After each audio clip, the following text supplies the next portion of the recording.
Hello AP Statistics students, and welcome to the first video in our course this year. This is a really basic introductory video on variables and how that concept is used in AP Statistics. Let's just dive right in. So we're going to keep it simple. We're going to define what variables mean in statistics. We're going to distinguish between the two major types, which are categorical and quantitative, and then we're going to determine, in the case of quantitative variables, if that variable is discrete or continuous. Definitions to follow. Okay, so first definition, what is a variable in statistics? So any characteristic, number, or quantity that can be measured or counted, and what we need to know is that the value of that variable may be different in different populations or change over time. So it does vary, hence the name variable. So as mentioned in the learning targets, there are two main types of variables that we're going to talk about. They're categorical and quantitative. Categorical variables, their outcomes fall into categories that are usually not numeric. And sometimes we encode them numerically. So if I'm doing a data project and I want to talk about green eyes, blue eyes, and brown eyes, I might, for just simplicity's sake, use 1 for green, 2 for blue, and 3 for brown. But if I were to average those values together and find that the average eye color was, I don't know, 2.1, that wouldn't really tell us anything.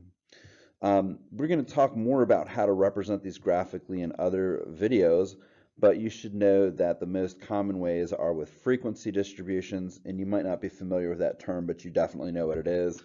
Bar graphs, pie charts, and if you've got two variables that you're looking for the intersections between them, how they influence each other, we would use what's called a two-way table.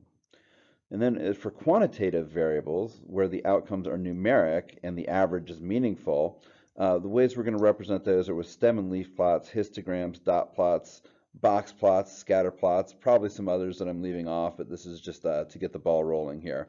And again, more on each of those data display types in a forthcoming video. So this is a completely irrelevant example that nobody would ever think about in the real world. You're trying to decide which college you might attend, and let's think about some categorical and quantitative variables that you might want to think about as you're making that decision. So let's start with categorical. Okay, so some categorical things that I might think about. Why don't you pause and actually jot down a couple of thoughts here, and then we'll compare notes when we're done. So I'm going to pause myself for like 2 seconds. Hopefully you wrote some down. So for categorical variables, things that come to mind for me would be things like what majors do they offer?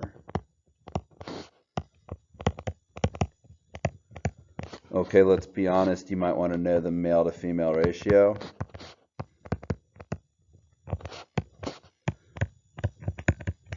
What else might you want to know? You might want to know how good is the food offered.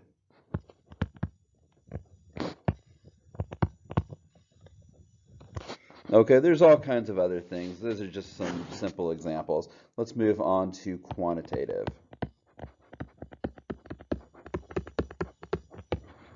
Quantitative, how about tuition? I would definitely want to know what the tuition is. I'd want to know the acceptance rate. You might want to know things about GPA.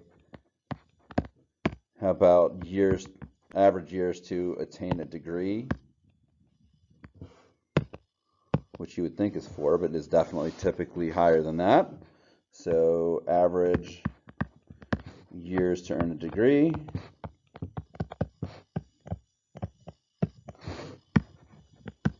And of course, again, there's many, many, many more that we could think about, but just to get the ball rolling, there's a few examples. One concept that students do struggle with when they're thinking about variables is determining whether a quantitative variable is continuous or discrete. So hopefully we've encountered these terms somewhere along our mathematical journey. Continuous means I can draw it without lifting my pencil, so just like that. Discrete means that there are distinct points, like the graph I just showed. So you can see here a quantitative variable is considered continuous if it can take on any value in the range between its lowest and highest value. examples of this would be things like height and weight, where you have to pass through every single value between the first point and the last point on your journey to making it there. And then for discrete, things that you would count on your fingers would be obvious examples of things that are discrete. We'll do some more examples on the next slide. In this example, we're supposed to categorize the variables as either continuous, discrete, or neither, and if it's neither, we need to explain. I want you to actually try this, so I'm going to shut up for a second and let you do it, and then we'll compare answers. So here we go. Okay, I hope you tried this and you found that the number of candy bars sold in a day is discrete, which I'll call D. I can't sell a half a candy bar out of a vending machine. The weight of German Shepherds is continuous. I know it's continuous because even though my scale has limited numbers that it'll give me, the dog has to pass through every possible weight between, say, 47 and 48 pounds to get from 47 to 48. The number of coins collected in a game of Mario Kart 8 is also discrete for the same reason as the first one. I can't collect a half a coin. The next one is our trick question, the color of the car in a NASCAR event. That is a categorical variable. And this difference between discrete and continuous is only about quantitative variables. By the way, categorical also can be called qualitative. Oh my goodness, Mr. Emerson. Spelling is not my forte. Qualitative. So if I call it that, please forgive me, they're interchangeable. Okay, lastly, the temperature on the moon throughout the year. So the temperature on the moon, if you had precise enough instruments, could be anything between the lowest it ever gets and the highest it ever gets. This is continuous. Okay, I promised to keep this video fairly short, and I think I've covered everything I want to, so let's call it good. See you in the next one.